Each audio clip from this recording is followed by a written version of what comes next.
ॐ नमो भगवते वासुदेवाय। ॐ नमो भगवते वासुदेवाय।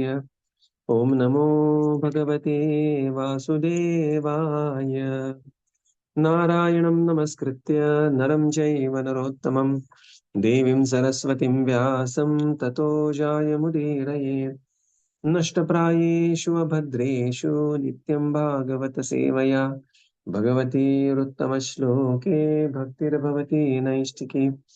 ॐ अज्ञानतिमिरन्धस्य ज्ञानाञ्जनशलाकया चक्षुरुन्मिलितं येन तस्मै श्रीगुरवे नमः। श्रीचैतन्यमनोभीष्टं स्थापितं येन भूतले स्वयं रूपकदा मह्यं ददाति स्वपदान्तिकम्। नमो विष्णुपादाय कृष्णप्रेष्ठाय भूतले श्रीमते Bhaktivedanta स्वामीनिति नामिने।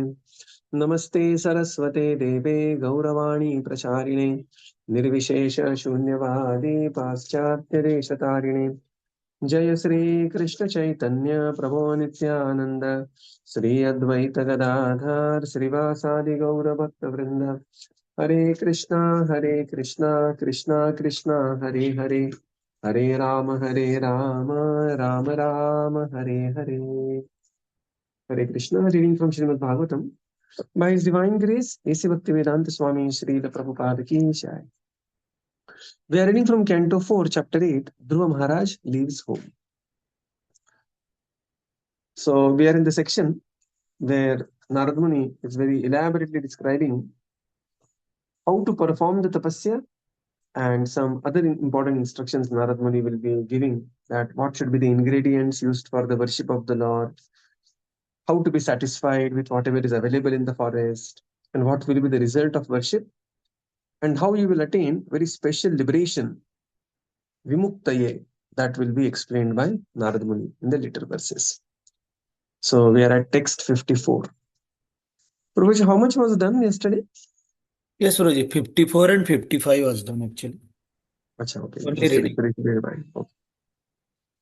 So text 54. Om Namo Bhagavate Vasudevaya Mantranena Devasya Kuryad Dravyamaim Buddha Saparyam Vividhai Dravyehi Deshakala Vibhagavit. So Narad Muni explains, Om Namo Bhagavate Vasudevaya. This is the 12-syllable mantra for worshipping Lord Krishna. One should install the physical forms of the Lord, and with chanting of the mantras, one should offer flowers and fruits and other varieties of foodstuffs, exactly according to the rules and regulations prescribed by authorities. But this should be done in consideration of place, time, and attendant conveniences and inconveniences. Deshakala vibhagavit. Right. In the purport, Srila Prabhupada explains, Om Namo Bhagavate Vasudevaya. This is known as Dvadashakshara mantra. So the mantra that we chant, Hare Krishna, Krishna Krishna, Hare Hare, Hare Rama, Rama Rama, Hare Hare. This is Shadakshara mantra. Okay. So there are 16 words in the mantra. Right. So 32 syllables. Here it is 12, like Om 1, Namo 2, 3, Bhagavate 4, 5, 6, 7, Vasudevaya 8, 9, 10, 11, 12. Right. So these are Dwadasha mantra. This mantra is chanted by the Vaishnava devotees, and this mantra begins with Pranava Onkar. So the mantra begins with Pranava Onkar always. Now we are discussing this mantra, Om Namo Bhagavate, Pranava Onkar. And only exceptional mantra here is, the Hare Krishna Mahamantra. Hare Krishna Mahamantra, there is no pranava, or there is no even other things like apart from the names of the Supreme Lord. Now here in this mantra, of course, every mantra is glorious, but Hare Krishna Mahamantra is Mahamantra. That is very important, right? We'll come to that a little later. So Dhruva Mahārāja, Prabhupada explains, is born a Kshatriya, and therefore he at once admitted in front of Narada Muni that it is impossible to accept the Brahminical instructions that you are giving to me. And thus, on the authority of Narada Muni, Dhruva was able to pronounce the Pranava Onkara mantra. Prabhupada writes, this is very significant. On the authority of the spiritual master, anyone can actually chant the holy names of the Supreme Lord. Then Prabhupada quotes how that sometimes the caste Brahmins, they objected Srila Prabhupada giving initiation, Prabhupada giving mantras to foreigners or even to people of other caste. And Prabhupada says, this is exactly the Bhagavata Vidhi. Bhagavata Vidhi, we do not see the so-called castes, the so-called religionists, the so-called... Only thing is the sincerity of the disciple and mercy of the spiritual master. Right. So Prabhupada describes this particularly. Then Srila Prabhupada writes about the specific rules that one has to accept the mantra.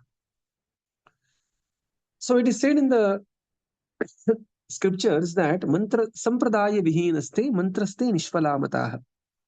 That sometimes you just moving across the street on some pantapri, you will hear some Gayatri mantra, Om Bhur Bhuvasvaha, like that it is. So of course there will be some positive vibration because of that, but the real efficacy of the mantra is revealed only when it is received in the disciplic succession. And this is not somebody who is charging some money and saying that you have to buy a mantra from us only, otherwise you will not get authentic mantra. This is not the case, right? ISKCON initiations, there is no charge to the mantra is not a paid mantra. So when it is said that one has to receive the mantra in sampradaya, that means that one has to accept the suitable conditions, instructions from the bona fide spiritual master, and then he will be able to chant the mantra. He will receive the mantra. Prabhupada writes, he will receive the mantra in the right ear. This is true especially for the Gayatri mantra. And then he will establish a physical form of the Lord, and he will continue the method of worship. So Prabhupada writes, this method of worship, that is chanting the mantra and preparing the forms of the Lord, is not stereotyped, but it is exactly the same everywhere. Okay. So what Prabhupada says is that this mantra cannot be manufactured, neither the form of the Lord can be manufactured. Nowadays there is, some time back since some days there is a fancy that people show form of the God in different ways, especially in Maharashtra. We have discussed this previously. When Ganapati festival comes, Ganapati Ji is shown in so many different forms. Right. Sometimes when Kargil war was going on, they had shown Ganapati with machine gun in the hand. And they had some other intention of, the social awareness and other things through this Ganapati festival, because apart from spiritual festival, it is also a social festival. And we accept that fact and, reconcile that as well. But at the same time, these are not very authentic forms of the Lord. Ganapati, the form of Ganapati is very clearly mentioned in Ganapati Atharva Shirsha. The form of the demigods are very clearly mentioned. And then what to speak of the form of the Supreme Lord, the Supreme Personality of Godhead. It is very, very clearly mentioned. So the mantra cannot be manufactured, neither the form of the Lord can be manufactured. They have to be received as they are from disciplic succession. At the same time, there is Desha Kala Vibhagavit. They have to be in consideration with time, place, and available conveniences. And this is very important, especially, the place like ISKCON, where previously spirituality was limited only to the tract of India. And within India, only, the Hindus, and within Hindus, few Brahmins used to practice the pure principles of devotional service. By mercy of Gaur Nitai, and later by mercy of Guru Shishya Parampara, and then ultimately by the mercy of Srila Prabhupada, the pure devotional service is made far and wide available. Right. And therefore, according to Desha Kala Vibhagavit, the methodology of worship may slightly differ. And one should not carry an orthodox, typical Indian mind and think that, how it is possible, or, something. No, not like that. Because it is Desha Kala Vibhagavit. It's very important. people being engaged in devotional service is far more important than just following some rule and regulation which is very external. Like, for example, if the deities in Italy, they will do offering of pizza and pasta, right? And that's perfectly fine. One cannot just say, no, how you have to offer only rice, dal, sabji, chapati. No, sir. Desha kala vibhagavet, according to time, place, and circumstance, whatever is available within the realm of four regulative principle, of course, we offer it to the Supreme Lord. And now, it has created such a beautiful cultural mix within ISKCON that, you will be really surprised to have a pizza prasad and pasta prasad and, so many different things. Prabhupada writes, the convenience in the Western countries are different than the convenience in the Eastern countries. And therefore, when Acharya, who is spreading the mission of Krishna consciousness far beyond the realm of Indian subcontinent, right, then he should not be unnecessarily criticized. Actually, Prabhupada, he made, he took very revolutionary decisions, like, giving initiation to the ladies. This is not there in the scriptures, in the sense that, they were accepted as naturally when husband is initiated, naturally the lady is supposed to be initiated. But Prabhupada saw, that the women's equality movement and the kind of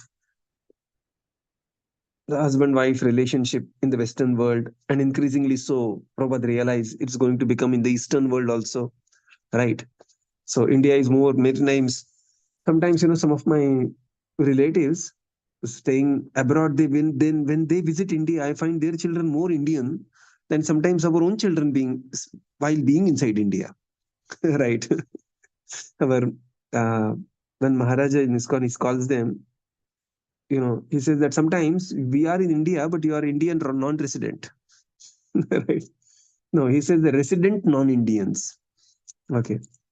So when the mission is to be expanded, it has, the empowered Acharya like Srila Prabhupada, he made many exceptions, giving initiation to the ladies, right? Giving Brahman Diksha to everyone, giving Brahman Diksha to the ladies, giving sannyas to somebody who is born outside of Hinduism, giving sannyas to somebody who is not a Brahmana, right? All these are phenomenal exceptions specifically done by Srila Prabhupada. Before that, it was unheard of, right? And therefore, an empowered Acharya like Srila Prabhupada should never be criticized for those exceptions or for his endeavors to spread devotional service. So Prabhupada describes about this here. Prabhupada says we are simply following the mission of Chaitanya Mahaprabhu. Chaitanya Mahaprabhu ordered, right? Prithvi tyathe yat nagaradigram sarvatra prachar hoibe moranam. And if we want to spread Krishna consciousness everywhere, Prithvi Tyache, one has to spread the mission according to Desha Kala Vibhagavit. And then therefore Prabhupada says, it is the duty of every Indian, Bharat Bhumite Manushya Janma Jaile Yaar, Janma Sarthaka Kari Kara Paropakar. So Prabhupada describes more about the Paropakar here, that one has to take the message of the Lord far and wide to the world. And it is, Prabhupada says, the principle that only Indian and Hindu should be brought in the Vaishnava cult is a mistaken idea. There should be propaganda to bring everyone to the Vaishnava cult. And where it is said, this is said in Bhagavad Gita, this is said in Bhagavatam, this is said in, Chaitanya Charitamrita. Bhagavatam describes Kirata Hunandra Pulinda Pulakasha Abhira Shumbha Yavana Khasadaya. Right? And Prabhupada very elaborately, we have read those verses, very elaborately talks about how Puna means the Germans, Khasa means the Chinese. And spiritual life is not limited only to India, not limited only to Hindus, not limited only to humans. Right? So everybody should be brought under the Vaishnava cult, or at least the facility should be made so that, and that's we will see, that the next 10,000 years, they are considered as the golden age within the age of Kali Yuga. And we will see mission of Krishna consciousness spreading far and wide. Will everybody become a devotee? Of course not. Everybody will not become a devotee. But nobody will escape the opportunity to become a devotee. And that is what the Bhavishyavani of Chaitanya Mahaprabhu is. Prithvi Tyache yad nagaradigram. Every town and village. Prithvi. Right. It is not Bharat. Chaitanya Mahaprabhu very elaborate, very specifically distinguished between Prithvi and Bharat. Chaitanya Mahaprabhu talks about Bharat also. What is that? Bharat Bhumite, Manushya Janma. And here, Prithvi Tyache yad nagaradigram.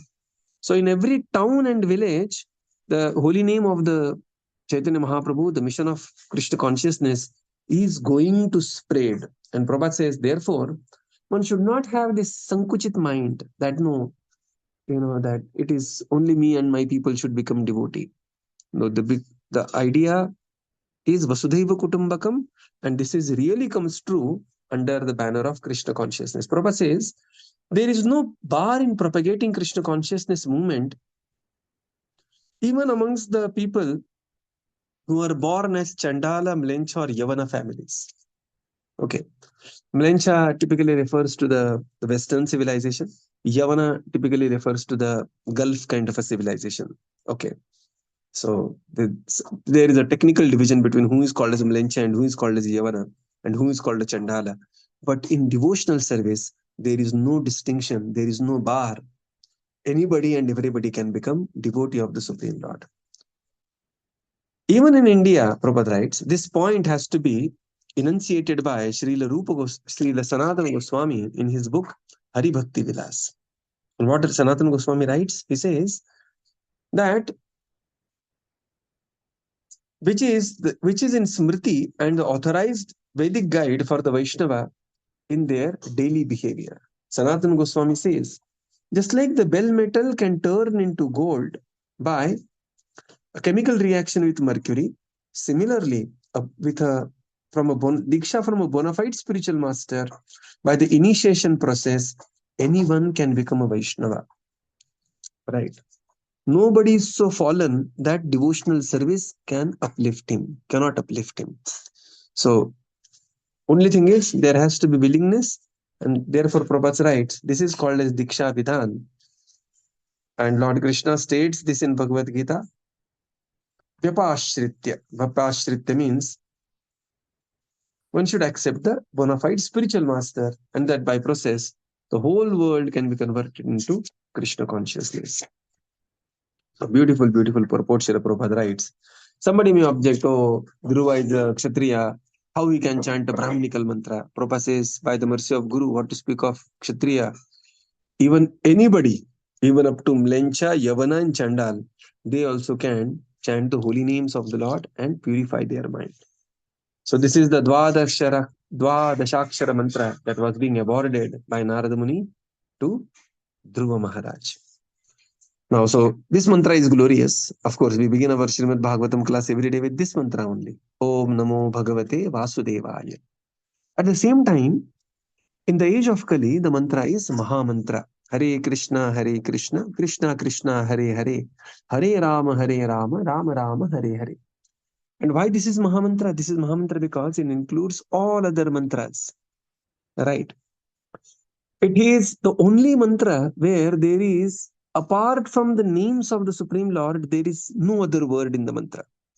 Like, in this mantra, Om Namo Bhagavate Vasudevaya. Om is Pranava Omkar. Bhagavate is Bhagavan. Vasudevaya is Vasudev, Lord Vasudev. But Namo is action. Right? Like there are many other mantras, which are very, very bona fide mantras, very, very spiritual mantras. At the same time, within the realm of spirituality, Hare Krishna Mahamantra is the Mahamantra, is the ultimate mantra.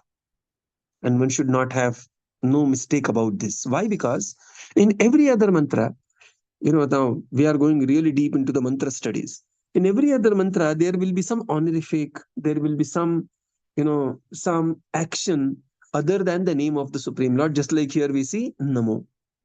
There is other mantra, Shri Ram, Jaya Ram, Jaya Jaya Ram. So there is word Jai, which is, of course, in relation to the Supreme Lord, Lord Ramchandra, but it is not directly the name of the Supreme Lord. But it is only the Mahamantra where every syllable of Mahamantra is the holy name of the Lord himself or herself, right? Hare Krishna, Krishna Krishna, Hare Hare. Hare Rama, Rama Rama, Hare Hare. And this is specifically a given benediction in the age of Kali. And that's why we see that our the ancestors, they have included Mahamantra in some rituals also. Maharashtra you do Ganapati Arti, Durga Arti, and at the end they will say Ghalin Lotangana Vandina Charana. Then there will be Mahamantra will come, right? Achyutam Keshavam Rama Nārāyaṇam. And then Hare Ram, Hare Ram, the Mahamantra will come like that.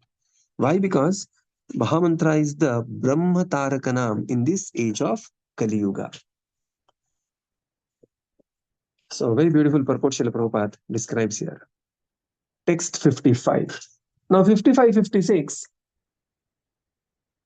Narada Muni will be describing the different ingredients and how he should be conducting, while performing this austerity and meditation.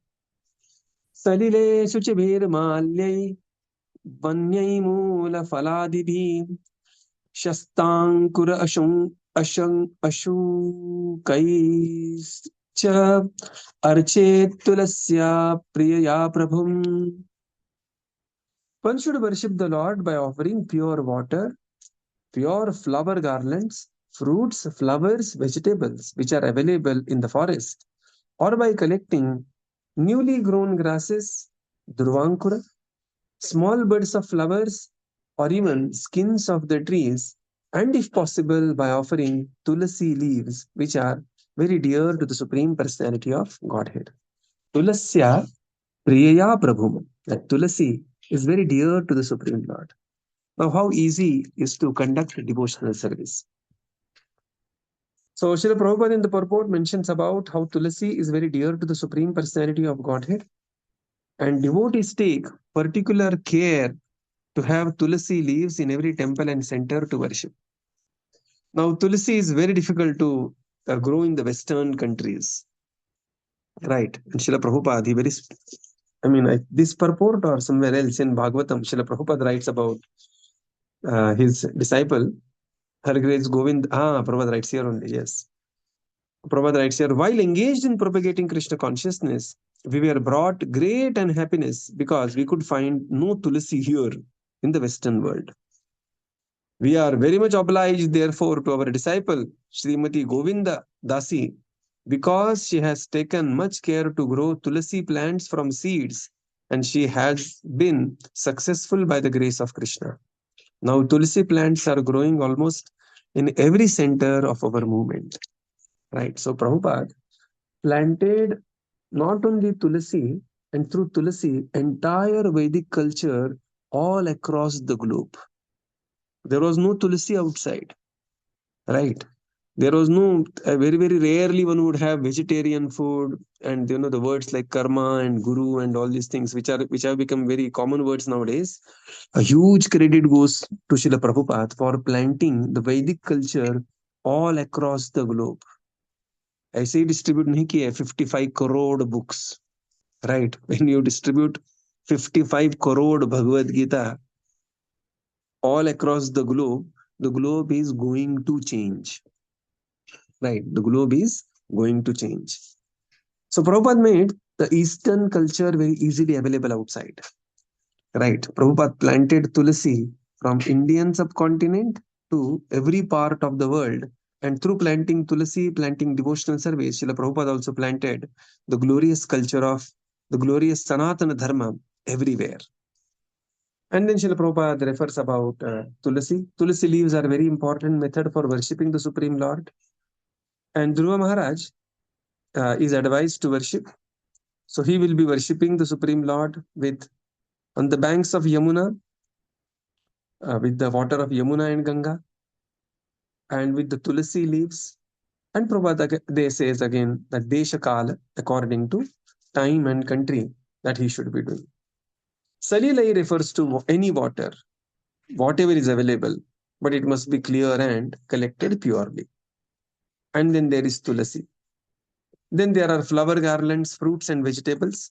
And if nothing is available, even Bhagavatam talks about, even some part of the tree can be offered. Offer anything. That is the point, right? Offer anything. Dhruva Mahārāja was advised to worship the Lord with fruits and flowers available in the forest.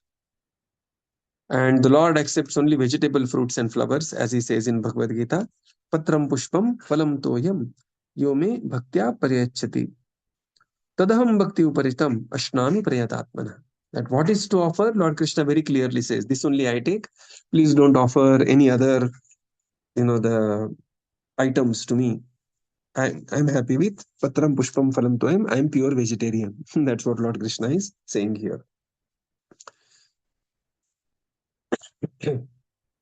And then Srila Prabhupada concludes this, one cannot offer to the deity according to one's own whims. Since fruits and flowers are available everywhere, one should observe this small point very carefully. So this is a very important thing. Now we come to text 56. Now 56 to 58, Narad Muni is going to give other instructions about personal conduct of Dhruva Mahārāja. Text 56. Labdva dramyamayim aracham Kshitayambuadishu varchayet Abhritatma munishanto Yatva kamitavanyabhok. Translation. It is possible to worship a form of the Lord made of physical elements such as earth, water, pulp, wood, and metal. In the forest, one can make a form with no more than earth and water and worship him according to the above principles. A devotee who has full control over his self should be very sober and peaceful and must be satisfied simply with eating whatever fruits and vegetables are available in the forest. Purport. It is essential for a devotee to worship the form of the Lord and not only meditate upon the form of the Lord within his mind with the chanting of the mantra given by the spiritual master. The worship of the form must be present. The impersonalist takes unnecessary trouble to meditate upon or worship something impersonal, and the path is very precarious. We are not advised to follow the impersonalist way of meditating on or worshipping the Lord. Dhruva Maharaj was advised to worship a form made of earth and water because in the jungle, if it is not possible to have a form made of metal, wood, or stone, the best process is to take earth mixed with water and make a form of the Lord and worship him. The devotee should not be anxious about cooking food. Whatever is available in the forest or in the city among the fruits and vegetables group should be offered to the deity, and the devotee should be satisfied eating that. He should not be anxious to have very palatable dishes. Of course, wherever it is possible, one should offer the deities the best foodstuffs prepared within the category of fruits and vegetables, cooked or uncooked. The important factor is that the devotee should be regulated, that is, mita bhuka. That is one of the good qualifications of a devotee. He should not hanker to satisfy the tongue with a particular kind of foodstuff. He should be satisfied to eat whatever prasadam is available by the grace of the Lord. Hare Krishna. Yeah. So now here, Narad Muni describes, it is possible to worship the form of the Lord, and Dhruva is in the forest. So what is available in the forest? So with earth, water, pulp, wood, or metal. But you are in the forest, you should make the form of the Lord with earth and water and worship him according to above principles, being very sober and peaceful and simplified in your eating habits. This is what is the instruction to Dhruva Mahārāja. So in the purport, Srila Prabhupada mentions that it is essential for a devotee to worship the form of the Lord and just not be satisfied with meditation. So when we say Dhruva meditated and there was a deep meditation, the meditation was also accompanied with Archana Vidhi, that is worshipping the deity. Meditation was the major part, but there was part of deity worship also. So Dhruva Mahārāja is not just meditation. Dhruva Mahārāja is equal to meditation plus deity worship. Both are there. Bhaktisiddhanta Saraswati says, if the religion does not worship the deity, it will become very, very materialistic in the due course of time. And that's what we have seen in the Western religion, Abrahamic religion. Because there is no concept of deity worship. What happens is, without the deity worship, the religion becomes very materialistic. Right? And therefore, Prabhupada says, therefore, one should not be simply attached to plain meditation or meditation on something, which is abstract. And that is a path of great difficulty. Klesho adhikatarastesham avyakta sakta chetasam. So here, Narad Muni is not advising Dhruva to meditate on some void. He is giving the complete form of the Lord and he's saying, my dear Dhruva, you should also carve the form of the Lord with mud and water, right? So many people do with mud and water, like Haritalika Puja. I have seen, the ladies in the house, they will make Mahadevka Shiva Pindi with sand and water. They will make a nice beautiful pinda form kind of a thing. So similarly, Dhruva is being advised here. And then Prabhupada describes about the another Vanya Bhuk. Vanya Bhuk means be satisfied with whatever is easily available. And Prabhupada writes here, devotee should not be excessively anxious about eating very palatable foods. Right. Whatever is easily available, one should accept it. And therefore, devotee is called as Mita Bhuk. So there are three types of bhuk which is explained in Ayurveda. Mita Bhuk, Hita Bhuk, and Ruta Bhuk. Mita Bhuk is eating less. Hita Bhuk means eating which is beneficial. And Ruta Bhuk means eating which is according to season. Right. So these three types of bhuk is being mentioned. One should eat in this category. And of course, in Bhagavad Gita, Lord Krishna goes much in depth what should be eaten, how it should be eaten, and everything else. But one should be eating only prasad, and that is, devotee of the Supreme Lord. So we will conclude here and continue tomorrow. Srila Prabhupada ki jai, Gaura Bhakta Vrinda ki jai. Thank you, Prabhupada. Thank you, everyone. Hare Krishna. Thank you, Prabhupada. Thank you, Thank you, Prabhupada. Prabhupada. Thank you, Prabhuji. Hare Krishna. Thank you, Prabhuji. Thank you, Prabhupada. Thank you, Prabhuji. Thank you, everyone. Hare Prabhupada. Krishna. Thank you, Prabhuji. Hare Krishna. Hare Krishna.